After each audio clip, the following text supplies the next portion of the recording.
ایران والے مسئلے سے پہلے سٹارٹ کر لیں، یہ کہاں جا کے بات ختم ہوگی؟ کیا یہ لڑائی اب ہرمز کے ساتھ ساتھ باب المندب کی طرف بھی جائے گی، یا اس کو کنٹین کیا جا سکتا ہے؟ بہت شکریہ ندیم صاحب۔ کہاں ختم ہوگی اس کا تو مجھے علم نہیں ہے، لیکن یہ تو اور بھی کلیئر ہو گیا کہ جلدی ختم نہیں ہوگی۔ اس کے ابھی اور بڑے باب کھلنے ہیں، اس کے ابھی بڑے پہلو کھلنے ہیں، اور ہم نے پھر دیکھا کہ ایک جو اب ایسکلیشن ہوئی ہے وہ سیریس قسم کی ہے، کیونکہ جب ایم او یو سائن ہوا تھا اس کے بعد جو بھی ہو رہا تھا سمندر پہ گولیاں شولیاں چل رہی تھیں، لیکن ہم نے ایک انکریز دیکھنی شروع کر دی تھی جہازوں میں جو گزر رہے تھے، اور آج سے ایک ہفتے پہلے تک تقریباً 30 40 کے قریب بھی جہاز جو تھے دن کے گزر جاتے تھے، کمپیئر ٹو 100 جو اس سارے مسئلے سے پہلے تھے، اینڈ کمپیئر ٹو 4 5 6 جو ایم او یو سے پہلے تھے۔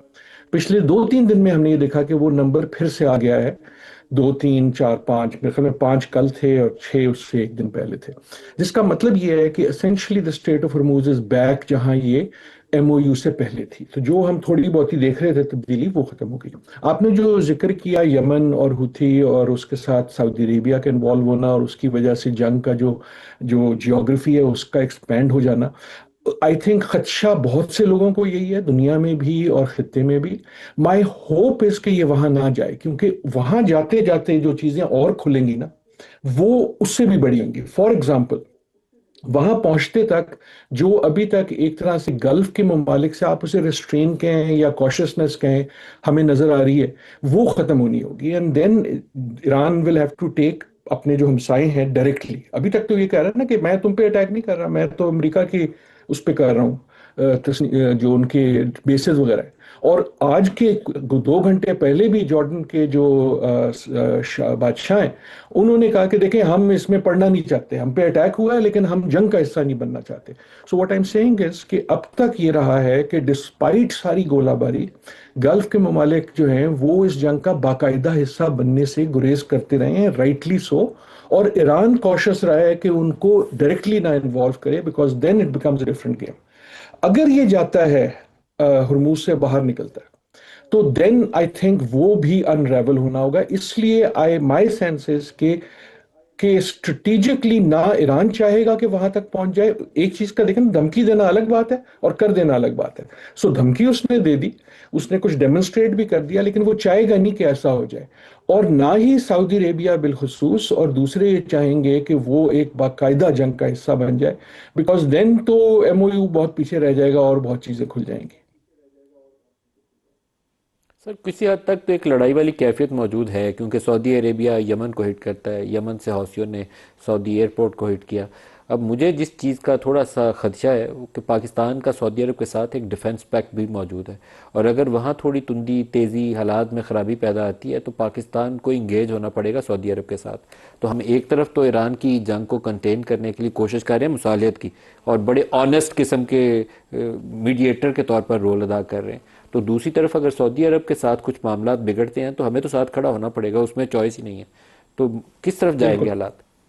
بالکل چوائس نہیں، اور آپ نے دیکھا ہوگا کہ آپ نے یقیناً دیکھا ہے کہ کل جو اسٹیٹمنٹ آئی میرے خیال میں دفتر خارجہ سے بھی اور وزیر اعظم کی بھی، اس نے کنڈیم کیا جو سعودی عربیہ پہ کسی قسم کا اٹیک، لیکن وہ بڑی کیئرفلی ورڈڈ تھی، and I think rightly worded تھی، کہ اس نے اس کو ڈیفائن کیا ایز اے کانفلکٹ جو ہوتھی اور سعودی عربیہ کے بیچ میں۔ تو ان اے وے اگر تو یہ کنٹین رہتا ہے کہ جی یہ ہوتھی اور سعودی عربیہ کا جو ایک آن گوئنگ کانفلکٹ ہے اسی کا حصہ ہے، میرے خیال میں اس وقت ساری پارٹیز چاہیں گی کہ اس کو ویسے ہی دیکھا جائے، بنسبت یہ کہ ہوتھی جو ہیں وہ پراکسیز ہیں ایران کے، اور اس لیے ایران اور سعودی عربیہ کا ہو جاتا ہے، بیکاز اگر وہ والا کھلتا ہے یار پنڈورا باکس تو بہت مشکل ہو جائے گا۔ آپ نے بالکل درست کہا کہ میڈیٹر کوئی بھی ہو، پاکستان نہ بھی ہو، کوئی بھی ہو، میڈیٹر کے لیے کام پہلے ہی ایک تو ہمیشہ ہی مشکل ہوتا ہے، بڑا مشکل کام ہوتا ہے یہ، اب یہ اور مشکل ہو گیا، اور مشکل اس لیے بھی ہو گیا ہے کہ اگر سعودی عربیہ انوالو ہو جاتا ہے اور پاکستان کے جو معاہدے ہیں اس کے علاوہ ایک اور بھی چیز ہے، ایک تو معاہدوں کی وجہ سے مشکل ہوگا، دوسرا اگر یہ جو میڈیشن کا پروسیس ہے اگر ہم یاد کریں کہ یہ شروع کیسے ہوا تھا، کو یاد ہے نا وہ اسلام آباد میں 4 وزیر خارجہ کی ایک میٹنگ ہوئی تھی، اور اس میں کون موجود تھے؟ اس میں پاکستان تھا ایز ہوسٹ، اس میں سعودی عربیہ تھا، اس میں ایجپٹ تھا، اور اس میں ترکیہ تھا۔ سو بیسکلی اس کا جو جینیسس ہے میڈیشن کا وہ یہ ہے کہ خطے کے مسلمان ممالک نے مل کے کہا کہ یار یہ بڑھ رہا ہے، اس کا ہمیں کچھ کرنا چاہیے کیونکہ کوئی اور کچھ نہیں کر رہا، اور پاکستان کو ایک طرح سے ان کی سپورٹ ملی، اور دوسری چیزیں بھی تھی، پاکستان کے تعلقات تھے امریکہ کے ساتھ، چین کے ساتھ، ایران کے ساتھ، وغیرہ وغیرہ. سو اگر اگر سعودی عربیہ پارٹی بن جاتا ہے، that is why I was seeing کہ اگر ہم وہاں پہنچ جاتے ہیں، ابھی تک سعودی عربیہ گلف میں بھی قدرے جو ہے خاموش رہا ہے ایران کے حوالے سے. تمام گلف ممالک کا ابھی تک موقف بیسکلی یہ رہا ہے کہ ہم اس جنگ کا حصہ نہیں ہیں، ہم مزاحمت وہ بھی کرتے ہیں، وی ڈونٹ لائک کہ ہمارے اٹیک ہو رہا ہے وغیرہ، لیکن ہم باقاعدہ جنگ کا حصہ نہیں ہیں. دیٹ از وائی یہ جو پچھلے 2 دن کی کاروائی ہے، دس از مور سیریس. اس لیے نہیں کہ امریکہ کا کیا تعلق ہے اس سے، امریکہ کا کیا ریئیکشن ہے، اس لیے یہ زیادہ سیریس ہو گئی ہے کہ this has brought the thing to the region itself. Iran سے ہوتے ہوتے اپنے گھر کی طرف آ جائیں. گھر کے حالات بھی بہت اچھے نہیں ہیں بلوچستان کے اندر، کے پی کے اندر. ایون میں AJK پہ بہت کنسرنڈ ہوں. مجھے لگتا ہے بہت پورلی ہینڈل کیا گیا. اس کو ابتدائی دنوں میں ہی معاملات کو سنبھال لینا چاہیے تھا. مولانا فضل الرحمان صاحب نے ایک بیان دیا. انہوں نے کہا کہ ہمیں لشکر بنانے کا کیوں کہتے ہیں، آپ کارروائی کریں، آپ کا کام ہے، آپ کو اسی کام کے لیے فوج بنائی، اسی کام کے لیے جاتی ہے. تو لشکر بنانا پاکستان میں ایک ماضی کے 25-30 سال پہ آپ دیکھیں تو ایک مستقل روایت ہے. اور وہی لشکر جو تھے بعد میں مسلح جتھے بھی بن گئے. میرا تو خیال ہے یہ کام نہ ہو تو بہتر ہے. فوج کا کام فوج کا ہے. کوئی بھی آرمڈ ملیشیا ہونی نہیں چاہیے پاکستانی سرزمین پہ. ایک کام فوج کا ہے تو وہ فوج ہی کرے گی ہماری انشاءاللہ. کسی اور کو کیوں موقع دیں کہ یہ کام کرے وہ. بسم اللہ الرحمن الرحیم. بہت شکریہ ندیم بھائی. مولانا صاحب کو کسی نے لشکر بنانے کے لیے نہیں کہا. انہوں نے یہ لشکر سٹیٹمنٹ کیوں دی؟ میرے خیال میں وہ پاسٹ کے کسی ماضی قریب میں بہت سے لشکر چیز بنائے گئے کے تھے. You know it. آپ کے خود امن کیمپین کے کمیٹیاں اندر بنی بہت تھی، تو میرے خیال میں وہ اس کی کوئی ذکر کر رہے ہوں گے. تازہ ان کو کسی نے نہیں کیا. ہماری فوج ہی لڑ رہی ہے اس وقت، اور فوج ہی اپنے شہیدوں کے لاشیں جو ہے تو اٹھا رہی ہے. مولانا صاحب پولیٹیکلی اگر فوج کو کرٹیسائز کرتے ہیں تو ضرور کریں. اگر ان کو لگتا ہے کہ فوج کا کوئی کردار کہیں پر پولیٹیکلی ان کو پسند نہیں ہے اور وہ انوالو ہیں تو وہ ضرور کریں.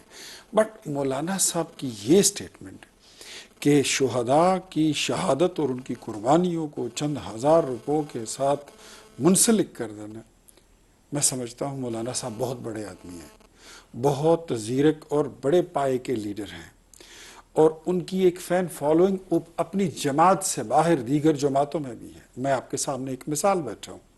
میری مولانا صاحب کے ساتھ بہت محبت اور ادب اور احترام کا رشتہ ہے. But when it comes to the sacrifices of the شہداء، ان کے ورثہ، پاکستان کی مٹی، ہماری فوج، تو یہاں پر مولانا صاحب میرے خیال میں شاید جوش خطابت میں کہتے کہتے کچھ اور کہنا چاہتے تھے، منہ سے یہ بات نکل گئی. اور میں ایکسپیکٹ کرتا ہوں کہ مولانا صاحب کو اس بات کا ادراک ضرور ہوگا کہ کرنل شیر کی روح ہم سے سوال کرے گی، عزیز بھٹی کی روح ہم سے سوال کرے گی. جتنے فوجی جوان ہمارے مر چکے ہیں، شہید ہو چکے ہیں، جن کا وعدہ میرے رب نے اور میرے نبی نے کیا، میرے قرآن نے کیا کہ وہ قیامت کے روز انبیاء کی صف میں کھڑے ہوں گے، مولانا صاحب کو اس بات کا ادراک ہوگا. ورنہ اس طرح تو پھر جتنے پولیس کے شہداء ہیں ان سب کی قربانیوں پہ ہم نے مٹی ڈال دی. سول پولیس فوج جتنے جو بھی رینجرز پاکستان کے لیے جان ہیں، دیتا جتنے ہے. صحافی اپنی ڈیوٹی تنخواہ ہی لیتے ہیں نا، چھوٹی موٹی تنخواہ ہوتی ہے، اپنی ڈیوٹی کرتے ہوئے مر جاتے ہیں، شہید ہو جاتے ہیں، تو پھر تو یہ سارے شہداء ان کی شہادتوں پہ کوشچن مارک تنخواہ ہم نے تو ڈال سارے ہی دیا. لیتے، تنخواہ پارلیمنٹیرین بھی کے لیتے، بغیر تو کوئی کام نہیں کرتا. منسٹر بھی لیتے، پارلیمنٹیرین بھی، وزیر اعظم بھی لیتا، وزیر اعظم بھی لیتا ہے، آرمی چیف بھی لیتا ہے. آرمی چیف بھی لیتا. اور دنیا میں کیا سعودیہ میں جو فوج ہے وہ تنخواہ نہیں لیتی؟ کیا اس وقت فوج جو ہوا کرتی تھی پرانے زمانوں میں، انبیاء کرام کے زمانے میں، ان کی تنخواہ نہیں ہوا کرتی تھی؟ سب کی تنخواہ ہوا کرتی تھی. تو میرے خیال میں اس کو تنخواہ اور چند ہزار روپوں کے ساتھ جوڑ دینا یہ زیادتی ہوگی. اور میں ندیم بھائی آخری بات، آئی ایکسپیکٹ دس، میں یہ امید رکھتا ہوں کہ مولانا صاحب اتنے بڑے آدمی ہیں، ان کو جس وقت اس بات کا ادراک ہوگا کہ یہ بات ان کو نہیں کرنی چاہیے ہوتی، بھلے میرا بھائی کامران مرتضیٰ صاحب ان کی سپورٹ میں جو بھی کہتے ہیں یہ کہیں گے، لیکن مولانا صاحب اپنے الفاظ واپس لینے کی جرت بھی رکھتے ہیں.